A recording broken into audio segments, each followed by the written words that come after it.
Franking पृथ्वी के भूमंडल की गहराइयों में दबी गैस और तेल को निकालने का एक चतुर तरीका है।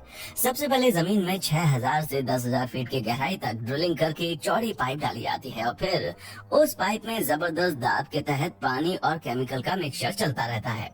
इस भीषण प्रेशर के चलते अगल बगल के पत्थरों में दरारें पैदा हो जाती हैं, जिनसे रिस कर गैस पाइप में भर जाती है। पर अफसोस कि फ्रैंकिंग भूकंप का कारण भी बन सकती है। जी हाँ, फ्रैंकिंग का प्रेशर रिलीज होने से भूकंप के तेज झटके पैदा हो सकते हैं। इनफैक्ट ब्रिटेन का आज तक का सबसे तेज भूकंप 2019 में रिकॉर्ड किया गया था, जिसकी वजह इंग्लैंड के लंकाशायर में चलने वाली फ्रैंकिंग को माना जाता है। फ्रैंकिंग से ग्राउंड वाटर पोल्यूशन भी हो सकता है, जो इसे काफी विवादास्पद बनाता है। फ्रैंकिंग नुकसानदेह हो चाहे फायदेमंद, इतना तो तय है कि धरती खुद को हमारी ताक झांक से नहीं बचा पाती, पर प्रदूषण और भूकंप ये साबित करते हैं कि प्रकृति से छेड़छाड़ की कुछ कीमत तो चुकानी ही पड़ती है। नंबर 8, जंगल की आग। 2019 के अंत और 2020 की शुरुआत में ऑस्ट्रेलिया के जंगलों में फैलने वाली आग ने साबित कर दिया कि इन्हें काबू में करना कितना मुश्किल होता है, और इस आग के चलते करीब 10,000 करोड़ डॉलर का नुकसान हुआ। ये जानने के बाद आप सोच रहे होंगे कि इंसान कभी नहीं चाहेंगे कि जंगल जल जाए, पर सच कहा जाए तो इंसान जंगल की आग को सदियों से एक औजार की तरह इस्तेमाल करता है। यूरोपियंस के आने से पहले अमेरिका के मूल निवासी नियंत्रित आग के इस्तेमाल से अपनी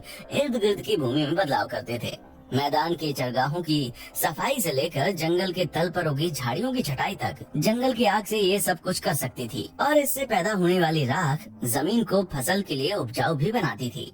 आजकल इसकी प्रथा खत्म हो गई है और बहुत सी जगहों पर ऐसी हरकतें गैर कानूनी हैं, पर यूएस फॉरेस्ट सर्विस ने 1995 में एक रिसर्च प्रोजेक्ट शुरू किया, जिसमें जंगलों में आग लगाकर उसके इफेक्ट्स को स्टडी किया जाता है। जी हाँ, ड्रोन्स, वाटर बलून्स, वैन्स और लेजर इमेजिंग सिस्टम से लैस प्लेन्स की मदद से इन फायर्स को बारीकी से मॉनिटर किया जाता है, ताकि ये बेकाबू ना होने पाए। पर इतनी मेहनत बेकार नहीं जाने वाली, क्योंकि क्या पता हम जंगल की आग को बेहतर समझकर भविष्य में इनसे होने वाले नुकसान को कम कर सकें। नंबर 7, मुचांग के धान के खेत।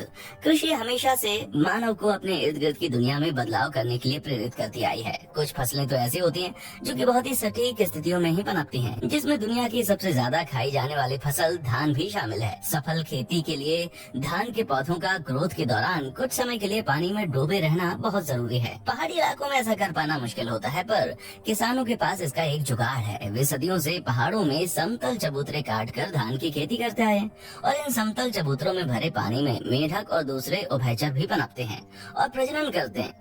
ये जीव फसल को नुकसान पहुंचाने वाले कीड़े मकोड़े खाकर किसानों की मदद करते हैं। इस तरह की खेती का सबसे बेहतरीन नमूना है उत्तरी वियतनाम की पहाड़ियों में स्थित मुचांग के धान के खेत। ऊबड़ खाबड़ पहाड़ों में कटे चबूतरे 2200 हेक्टेयर में फैले हुए हैं। ये नजारा न सिर्फ देखने में सुंदर है, बल्कि लोगों का पेट भी भरता है। Number 6, Panama canal. 1914 से पहले न्यूयॉर्क से सैन फ्रांसिस्को जाने वाली शिप्स को पूरे दक्षिण अमेरिका का चक्कर लगाना पड़ता था। कम से कम शब्दों में कहा जाए तो ये एक बेहद असुविधापूर्ण यात्रा थी। इस यात्रा को काफी हद तक छोटी करने के लिए फ्रांसीसियों ने 1881 में पनामा स्थल डमरू मध्य में एक नहर का निर्माण शुरू किया।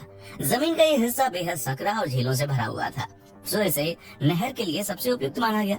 दिमाग तो ठीक लगाया था, पर ये प्रोजेक्ट एक डिजास्टर साबित हुआ। खराब सैनिटेशन और कठिन वर्किंग कंडीशंस के चलते मलेरिया और येलो फीवर जैसी बीमारियों से 23,000 लोगों की मौत हो गई और प्रोजेक्ट अधूरा रह गया। फिर 1904 में अमेरिका ने ढेर सारे डायनामाइट के साथ इस प्रोजेक्ट की कमान संभाली और 10 साल में नहर बनकर तैयार हो गई।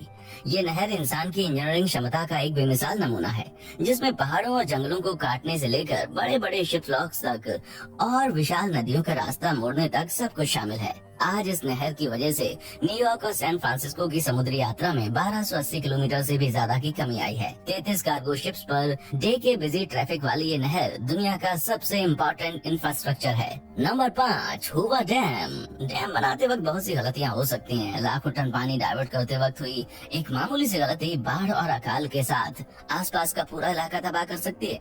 पर ठीक से बनाई जाए तो एक डैम बंजर इलाकों की भी काया पलट सकती है। 20वीं सदी की शुरुआत में दुनिया के सबसे बड़े डैम हुवा डैम ने यूएस के साउथ वेस्ट इलाके के कृषि और आर्थिक विकास में बहुत मदद की थी। हुआ डैम ना होता तो लास वेगस जैसे शानदार शहर कभी भी ना पनपते। इसे बनाने में 21,000 लोग लगे और डायनामाइट से 56 फीट चौड़ाई की 4 सुरंगें खोदकर कोलोराडो नदी की धारा मोड़ी गई। नदी की सूखी तली में 726 फीट का ये डैम ईंट दर ईंट 726 बनाया गया। डैम पूरा होने के बाद सुरंगों को सील करके डैम को कोलोराडो नदी से भर दिया गया, जिससे लेक मीट तैयार हुई। 1936 में बनकर तैयार होने पर ये दुनिया का सबसे विशाल डैम बना और इससे पानी और बिजली की अच्छी सप्लाई ने पूरे इलाके की तस्वीर बदल दी। नंबर 4, मानव निर्मित ग्लेशियर। समुद्र स्तर से 11,000 फीट की ऊंचाई पर रहने की अपनी अलग ही मुश्किलें हैं, जैसे साफ पानी का कोई भरोसेमंद सोर्स ढूंढना। साल भर पिघलने वाले ग्लेशियर हिमालय के लद्दाख में किसानों के लिए सदियों से पानी का मुख्य स्रोत रहे हैं, पर हाल के समय में क्लाइमेट चेंज के चलते उनकी हालत नाजुक हो चुकी है। ये ग्लेशियर छोटे हो रहे हैं और अब इनसे पहले की तरह साल भर पानी नहीं मिल पाता। पर कहते हैं ना कि आवश्यकता ही आविष्कार को जन्म देती है। 2017 में एक लोकल साइंटिस्ट ने ग्लेशियर बनाने का एक तरीका खोज निकाला। ये कृत्रिम ग्लेशियर गर्मी के दिनों के लिए पानी के भंडार की तरह काम करते हैं। वे ग्लेशियर के फालतू पानी को तयशुदा जगहों पर भरने देते हैं, जो ठंडी हवा से जमकर 100 फीट तक ऊंची बर्फ की आकृतियां बना लेते हैं। बर्फ के पिरामिड या स्तूप भले ही कुछ लोगों को अनोखे लगे, पर स्थानीय लोगों के लिए ये पानी का बेशकीमती सहारा है। नंबर 3, रॉकेट से कराया जाने वाला वज्रपात। वज्रपात कुदरत की सबसे भयानक ताकतों में से एक है और लोग हमेशा से इसकी पूजा करते आए हैं। आज हमारे पूर्वज होते तो फ्लोरिडा यूनिवर्सिटी के बिजली को कंट्रोल करने वाले एक्सपेरिमेंट को भगवान के काम में टांग अड़ाना बोलते। रॉकेट ट्रिगरिंग कहे जाने वाले इस प्रयोग में अर्थिंग वाले एक तार को रॉकेट से बादल में फायर किया जाता है। बादल में मौजूद चार्ज धातु के तार की तरफ आकर्षित होते हैं और सही परिस्थितियों में वज्रपात हो जाता है। इन तस्वीरों में आप बिजली को धातु से होते हुए नीचे की तरफ भागते हुए देख सकते हैं। जबरदस्त ऊर्जा की वजह से तार फट जाता है और बिजली हवा में बाहर की ओर फैल जाती है। इस तरह के एक्सपेरिमेंट से ये देखने को मिलता है कि क्या भविष्य में आकाशीय बिजली की मदद से ग्राउंड वाटर साफ किया जा सकता है या ऊर्जा प्राप्त की जा सकती है,